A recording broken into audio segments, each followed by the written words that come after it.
Let's start at the very beginning. It's a very good place to start. When you read, you begin with ABC. When you count, you begin with 1, 2, 3. When you sing, you begin with Do, re, mi. When you're a Unitarian Universalist, you begin with the principles. Many of you know this tune. Please rise and join in singing. 1. Each person is worthwhile. 2. Be kind in all you do. 3. We help each other learn. 4. And search for what is true. 5. All people have a say. 6. Work for a peaceful world. 7. The web of life's the way. And 8. Dismantle racism. 1. Each person is worthwhile. 2. Be kind in all you do. 3. We help each other learn. 4. And search for what is true. 5. All people have a say. 6. Work for a peaceful world. 7. The web of life's the way. And 8. Dismantle racism. Yes.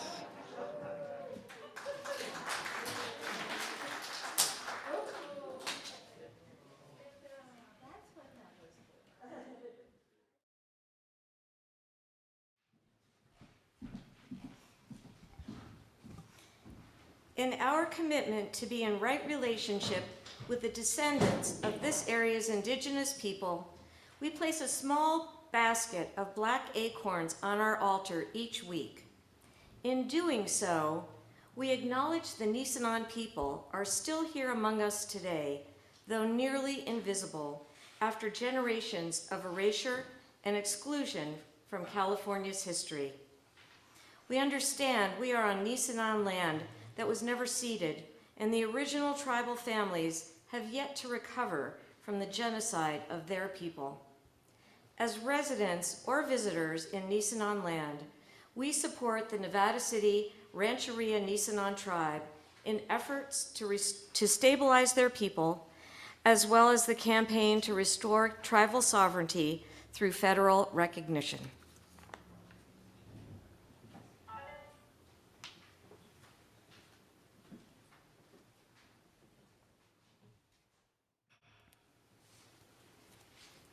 Good morning. Good morning. My name is Lindsay Dunkel, and I'm a member here at the Unitarian Universalist Community of the Mountains, and I am serving as a worship leader for this morning's service. In gathering together, we make of this a holy place. Welcome, one and all, big and small, those of us feeling content, and those of us feeling all riled up. Those of us who come with sorrow weighing us down, and those of us who come with delight buoying us up, and all those of us in between, because we know this is not a world of simple binaries.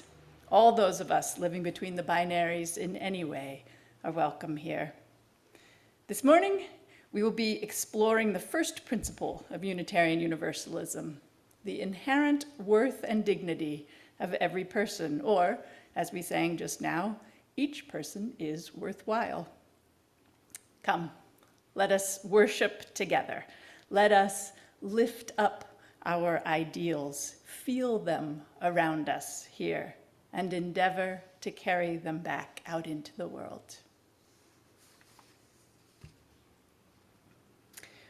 We begin with a story by Eileen Spinelli with pictures by Paul Yalowitz, who both graciously granted us permission to share their creations this morning. Listen closely, and you might just hear the first principle of Unitarian Universalism. We're going to weave this story throughout the service with the elements put in between. So, Now, you have a job in this story. There are a few lines that you will all be voicing together. They're going to appear in quotes on the screen, and I will cue you. Let's begin.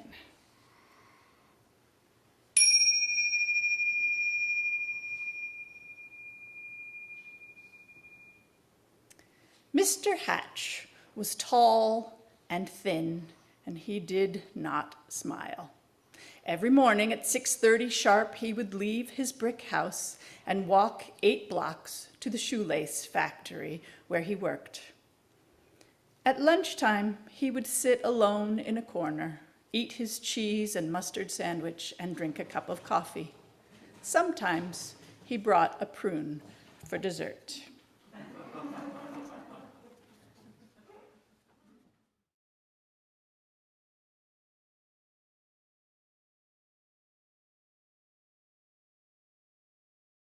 Lighting of the chalice. As we light this chalice, let us be thankful for the community we find here today, for the richness of letting others into our lives, and let us swing wide the doors to let in those who have not yet found such a community. Let us widen the circle, even when that means adapting how we are and how we do things. And let us help each other and every person who would like to covenant with us to feel at home here.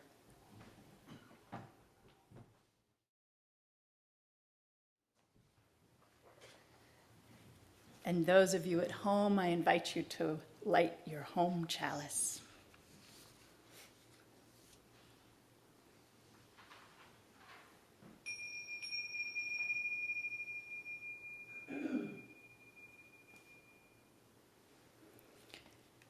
After work, Mr. Hatch would make 2 stops, at the newsstand to get a paper, and at the grocery store to buy a fresh turkey wing for his supper. After supper, he read the paper, took a shower, and went to bed early. Keeps to himself. That is what everyone said about Mr. Hatch.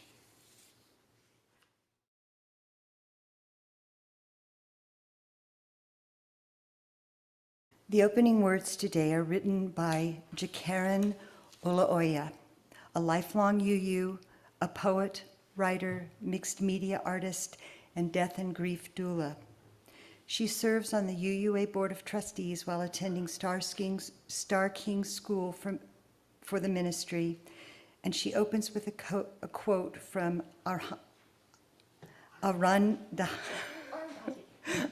Arundhati Roy. Sorry. There's really no such thing as the voiceless. There are only the deliberately silenced or the preferably unheard. Jacaren writes, "My mom is a searcher, and I love her for that. Because we went to a lot of different churches when I was growing up, I got a rich background in what faith can look like.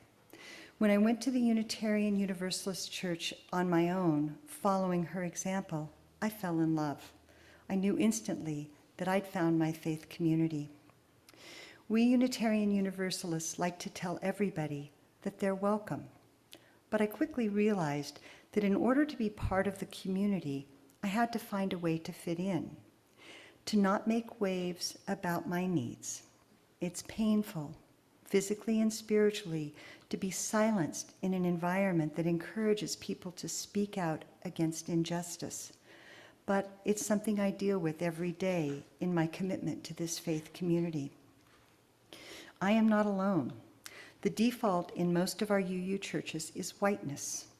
For non-white UUs, the rules of Unitarian Universalist have been very clear for a long time. Don't disturb the status quo. And we've had to keep quiet and fade into the background. Many of us have been recruited into leadership positions, and as soon as we offer an alternative perspective or suggestion, we're discarded. Too many of us have learned the hard way that the only way that you can stay is if you're quiet and you sit back while you try to get spiritual nourishment from the worship service. As more people in the global majority have moved or have been drawn to UU-ism, especially the queer BIPOC people, and I will define that as the Black, Indigenous, and people of color, they're leaving faith systems that tell them they're condemned. These speakers experience our theological freedom and say, you know what? I'm loved, just as I am. These principles mean that I have a place in the world and I have dignity. I want to be a part of that. But when they come into the UU churches, too often they're met with ambivalence, not welcome. What would it take to welcome BIPOC people? To start, it would require white UUs to say, hey, come in. How can we make you feel welcome? How can we incorporate what's important to you? To create congregations and spaces that are truly welcoming, we have to keep finding ways to widen the circle of care and concern. That circle shouldn't be a hard plastic white box. It should be a bubble that morphs and changes and moves. Our greatest aspiration should be that everyone can bring the best of their beliefs and their culture into our UU spaces and get to live them fully, while also incorporating the principles that we all hold together.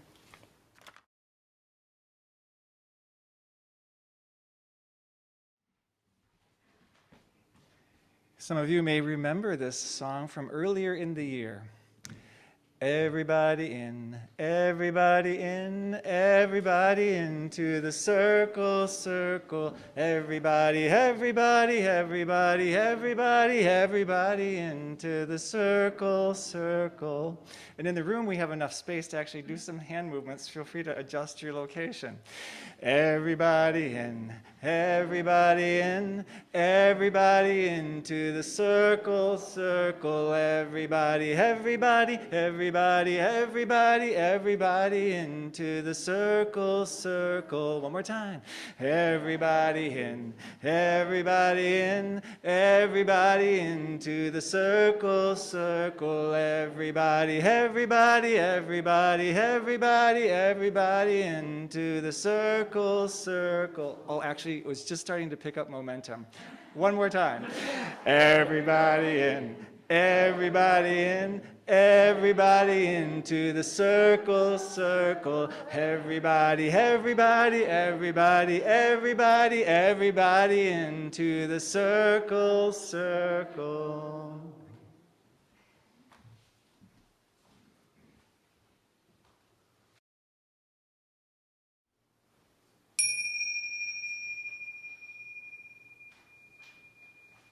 One Saturday, when Mr. Hatch stepped onto the porch with his dustpan and broom, he got a surprise. A package wrapped in brown paper. He had never spoken to the postman before. Thank you, Mr. Goober. He said. Mr. Goober smiled. You're welcome. I always enjoy delivering packages. Mr. Hatch tore the brown paper off. Inside was a white box, which he opened to find another box. This one was heart-shaped, all satiny red with a pink bow on top. It was filled with candy. Something fluttered to the porch floor. It was a little white card. He picked it up. It said, "Somebody loves you." Only then did he remember that this was Valentine's Day. Mr. Hatch wondered and wondered. Now, who would send this to me? He was all alone. He had no friends. And yet someone had sent him a Valentine. Who? Who? He dusted and dusted, and the dust cloth seemed to whisper, "Somebody loves you. Somebody loves you." And at last he flung the dust cloth away and exclaimed, Why, I've got a secret admirer. and then he did something he had never done before. He laughed. He laughed and he danced and he clapped his hands, and then he took a piece of candy from the box and ate it.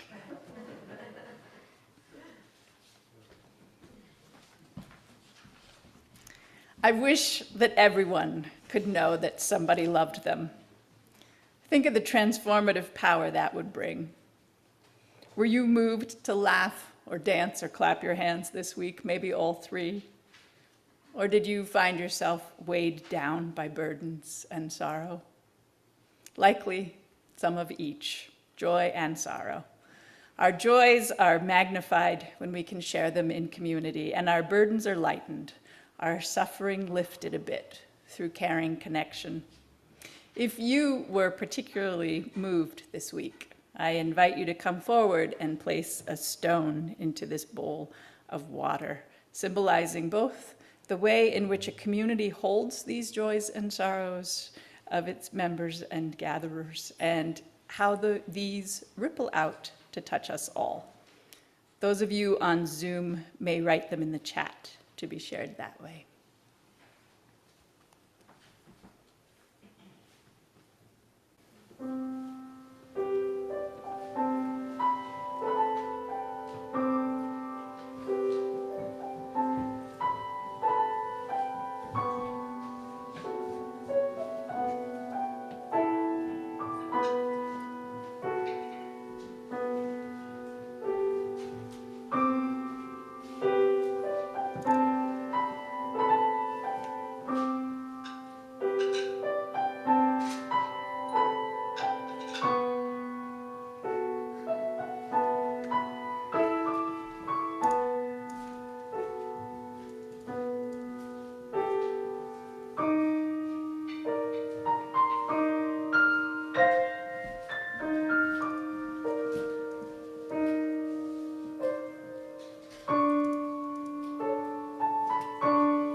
I placed those last stones for the joys and sorrows in the chat, as well as those that we hold in the quiet of our hearts, not ready yet to share. May we be a balm and a blessing to one another.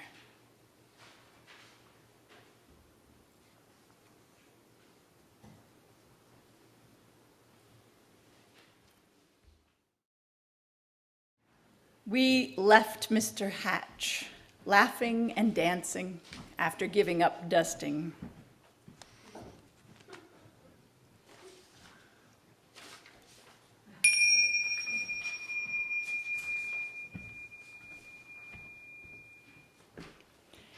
Mr. Hatch changed his shirt, and he found some old aftershave in a bottom drawer. He splashed it on his face. He picked out a yellow tie with blue polka dots and put it on, and then he went for a walk. Maybe He thought. I will meet the person who sent me the candy. Of course, no one had ever seen Mr. Hatch wearing a tie or smelling of aftershave or smiling, so he got a lot of attention. Mrs. Weed tripped over her dog. Mr. Dunwoody nearly fell off his ladder, and little Tina Finn spilled all the toys out of her wagon. Mr. Hatch waved hello to them all. On Monday, it was back to work. At lunchtime, Mr. Hatch sat in the very middle of the cafeteria. He spoke to everyone and passed out chocolates from his heart box. On the way home, as usual, he stopped at the newsstand. Mr. Smith handed him the usual newspaper. I think I'll have a pack of mints. Said Mr. Hatch, not as usual. Mr. Smith was shocked. Was that you speaking? Indeed it was. Said Mr. Hatch. I said I'd like to have a pack of mints. And if you don't mind my saying so, Mr. Smith, you don't look very well today. Mr. Smith recovered from his shock to say, You're right. I don't feel very well. I have a cold. I was supposed to go to the doctor's this afternoon, but the stand has been so busy I haven't had the time. Mr. Hatch smiled. Why, I'd be happy to watch a stand for you while you go. Mr. Smith could hardly believe his ears. You would? Certainly, just show me what to do. And so Mr. Hatch ran the newsstand for an hour.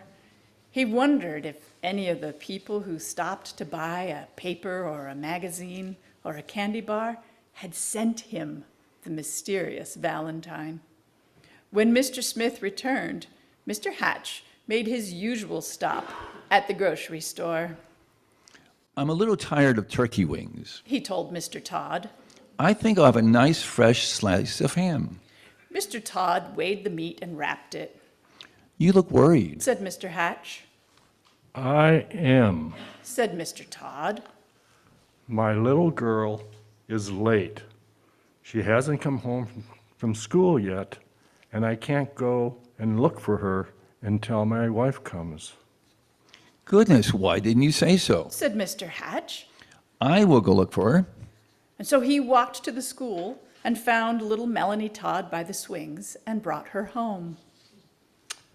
Thank you, Said the grocer. Anytime. Said Mr. Hatch. After supper that night, Mr. Hatch did not bother to read the paper. He decided to bake brownies instead. It would be nice to have brownies to share the next day with the people at the shoelace factory. As he baked, the warm chocolate smell of brownies floated through the neighborhood. Children gathered around Mr. Hatch's house, sniffing the air. Well, I suppose the factory can wait. Said Mr. Hatch as he looked out the window, and he brought out 2 platefuls. Now, what would the brownies be without lemonade? He said, and he stirred up a nice cold pitcher. When the parents came to gather their children, they had some brownies too. It turned out to be a picnic in Mr. Hatch's backyard. He dusted off an old harmonica and played some songs he remembered from his boyhood. Everyone danced.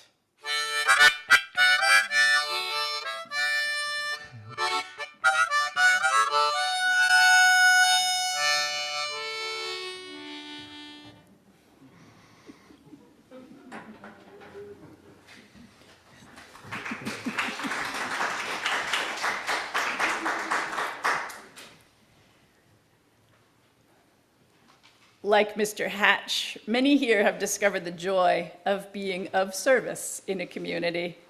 Whether you're baking brownies for the coffee hour, writing postcards to voters in Florida, serving on the board, a committee or a ministry team, weeding the front yard, playing with the children during their service, donating money to pay for the workings of UUCM, or contributing in dozens of other ways, big and small, your stewardship of this place through your gifts of time, talent, and treasure is literally what makes this community. I thank you for that. Each month, we select a partner organization with which we share our Sunday morning donations. In the month of July, we are sharing 25% of our plate offerings with our local Habitat for Humanity, which brings people together to build homes, communities, and hope. Habitat for Humanity envisions a community where everyone has the opportunity to have a safe, decent, affordable place to live.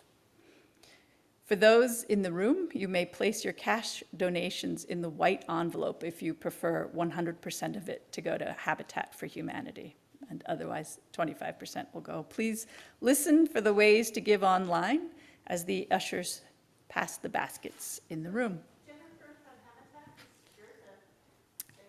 Oh, come on up, Jennifer. Tell us about it. Hi, everyone.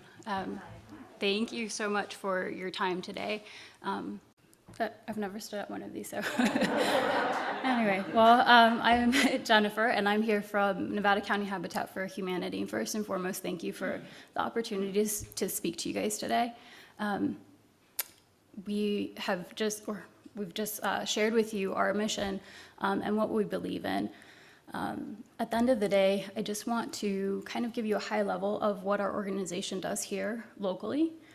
We are an international organization. Here in Nevada County, we've been here for more than 3 decades. We've built more than 44 homes, served more than 100 people. That includes homeowners, their families. And having worked at other habitats in the country, I just kind of want to share with you that the process that our households go through is really transformative. People every day suffer for various socioeconomic reasons, and our goal is to provide them an opportunity so that they can enrich themselves and enrich their households to the degree that makes sense for them. And so we kind of see ourselves as facilitators of opportunities, but also by building homes that are affordable, we're helping meet a basic need. So if they're not having to worry about where they're placing their head every day, there's a sense of tranquility and calm that comes with that allows them to focus on other things. And so the process that we go through, it really is a partnership. It's a partnership between our organization, people in our community, local businesses. We all come together to build affordable housing. These are permanent solutions, and so every household that becomes part of our organization purchases their home. And this is amazing because there are so many things that are taken for granted, and there's this idea that everyone can, purchase a home, and that's not necessarily the case. And so I've seen people who will become the first homeowner in their family. That's transformational, not just for that household, but for that family. And so, I like to talk about that a little bit because it's not something that's prevalently shared, and you're not necessarily seeing that in some of the communications that you might see about Habitat kind of generalized in the community. But I think that is one of the most important things that we do. I get a little bit emotional about it because I have worked with so many families that really have grown as individuals and community members. And it really is a beautiful process to be a part of. I feel incredibly privileged to have the opportunity to work with an organization that is community oriented, that is faith-based, that focuses on bringing people together. And so We build the houses through these partnerships. These households then become part of the larger community, and the cycle kind of continues from there. So, yeah, I just want to say thank you. I am a little bit nervous today. You can probably hear it in my voice. But at the end of the day, some of the projects that we're working on this year, we typically build about 2 homes a year. We just finished our first home recently. We'll finish a second one this fall. And we're starting a new project where we will hopefully increase how many homes we're building per year to 3 or 4 to serve more households. Heritage Oaks 2 is a continuation of the Heritage Oaks 1 neighborhood, and we hope to build 12 houses there within the next few years, and then grow from there. And when we say grow, our only goal really is to create more opportunities for people to be able to kind of help themselves, because we really truly believe that everyone deserves a decent, safe, and affordable place to call home. And we can't do what we do without the support of our community, whether that's through your time, your giving, or even advocacy. So if you're interested in getting involved with us, please feel free to connect with us. I'm going to leave my card. You can pick it up from the table, but you can also visit our website at nchabitat.org and listen to some of the stories from our families. I like to give people the opportunity for them to hear on their own, because our families all are very unique and different. And the way they tell their stories is very powerful and moving. And so thank you again for the opportunity, and I'll respect your time and your worship today. And yeah, if you have any questions, feel free to ask afterward. Thank you.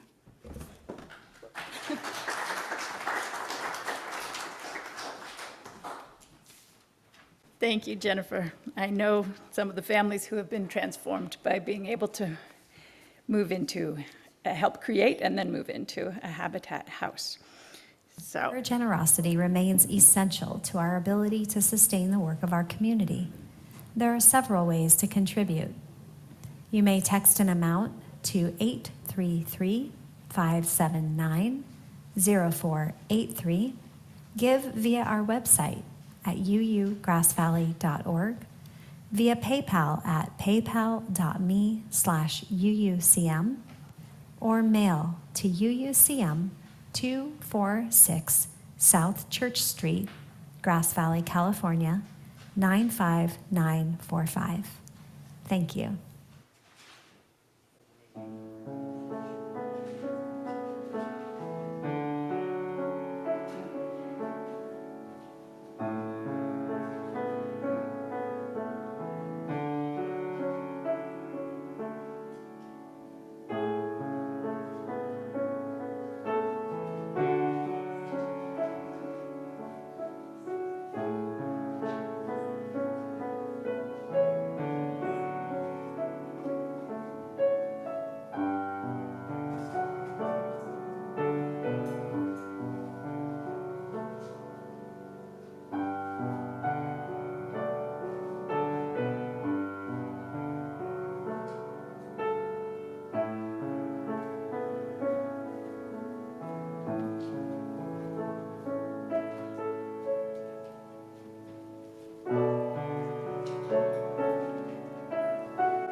thank you for your generosity.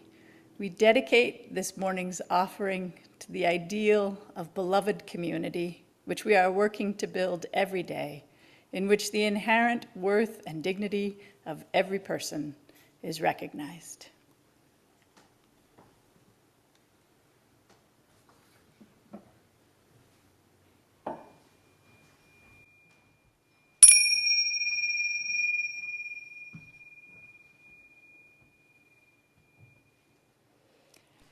And so the days and weeks went by. When Mr. Hatch wasn't smiling, he was laughing. And when he wasn't laughing, he was helping someone. And when he wasn't helping someone, he was having a party in his yard or on his front porch. He seemed to have forgotten about finding the person who sent him the valentine. And then, one afternoon, Mr. Goober, the postman, came to his door. His face was very serious. Come in, Mr. Goober. Said Mr. Hatch. You look upset. I am upset. He said. I made a mistake a time ago. My supervisor is very angry with me. Do you Yes, Mr. Goober, what is it? Do you recall that package I delivered to you? I think it was Valentine's Day. I think it was. Yes, I believe so. Replied Mr. Hatch, beginning to feel a little uneasy. I don't suppose you still have it. Said Mr. Goober sadly. As a matter of fact, Said Mr. Hatch. I still have the box. The candy is gone, though. Why do you ask? The postman took a deep breath. I'm afraid I delivered it to the wrong address. It was supposed to go to another house. Mr. Hatch recalled tearing off the brown paper. It had never occurred to him to look at the address. He fetched the heart-shaped box and the pink bow and gave them to the postman. I do hope your supervisor won't be angry with you now. The postman was heading down the sidewalk when Mr. Hatch called from his porch. Mr. Goober, I forgot something. He gave the postman the little white card.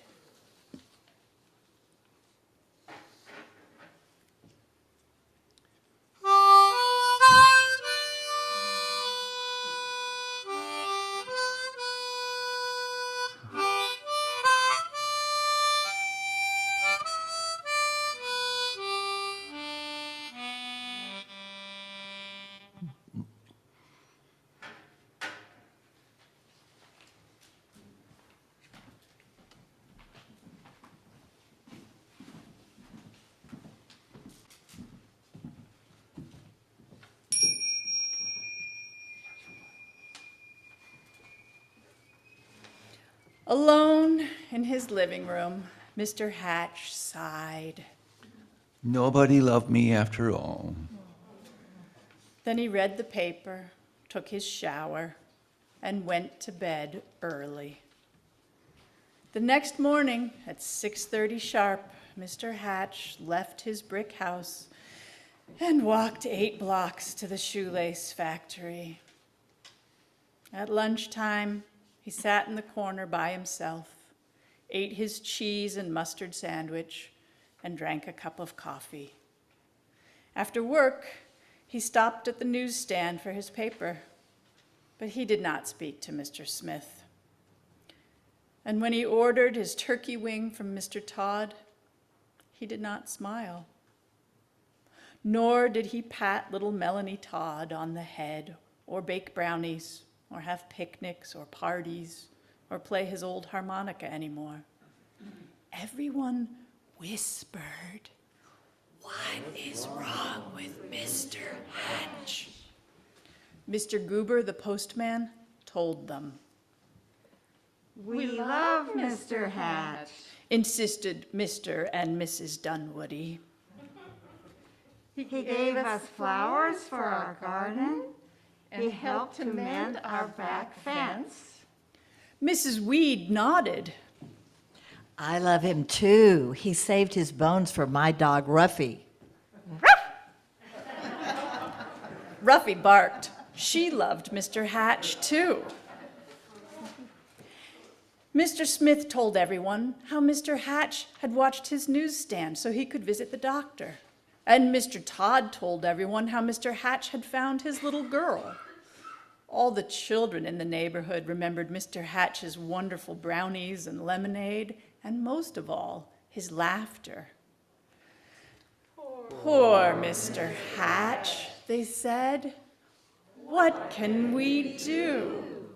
Then Mr. Goober had announced. I have an idea. I almost stole his line. On Saturday morning, Mr. Hatch woke to a bright and sunny day. He put on his old overalls and went out to the porch with his dustpan and broom. He couldn't believe his eyes. All over the porch were red and white hearts and pink bows. There were boxes of candy on the chairs and yellow streamers flowing from the ceiling. And sticking up out of his mailbox was a shining silver harmonica. The front yard was filled with people, happy, smiling people. They were holding up a huge sign with hand-painted letters. It said, "Everybody loves Mr. Hatch." Mr. Hatch dabbed at a tear with his handkerchief. I do believe He sniffed. somebody loves me after all. And then he smiled. And then he laughed. And then he hurried down to be with his friends.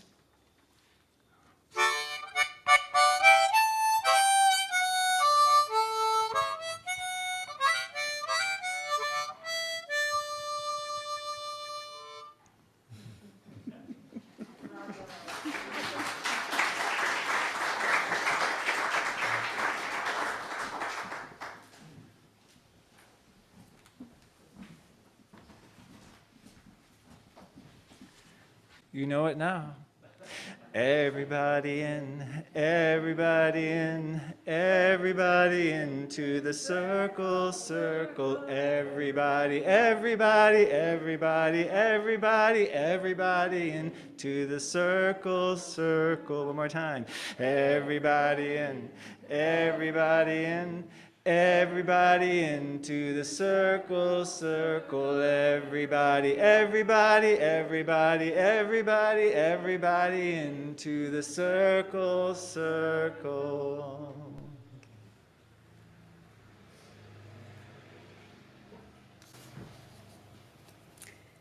Everybody in. What would it take to create a circle where that was true? As we heard Jakaran Olayoya say in the opening words, that circle shouldn't be a hard plastic white box. It should be a bubble that morphs and changes and moves. How would the world be different if the inherent worth and dignity of every person were truly upheld? How would we go about acting on that promise? Dr. Jean Rhodes describes just such a thing in her book, Older and Wiser. She writes, "Showing positive regard need not translate into a stream of compliments. It can sometimes be conveyed just as effectively through careful listening, speaking in a warm, gentle tone, and maintaining an interested and authentic stance. Showing cultural humility as opposed to simply competence means being curious about and connecting with people's most important and key identities, which could be their race, ethnicity, sexual orientation, generational status, nationality, etc., and helping them to feel known and accepted. Mr. Hatch was made anew when he felt known and accepted. As we leave this place, let us find ways to do this for others, to live beyond us and them thinking. Let us lift up the inherent, woven into the very being, not earned, part of the essence of, the inherent worth and dignity of every person.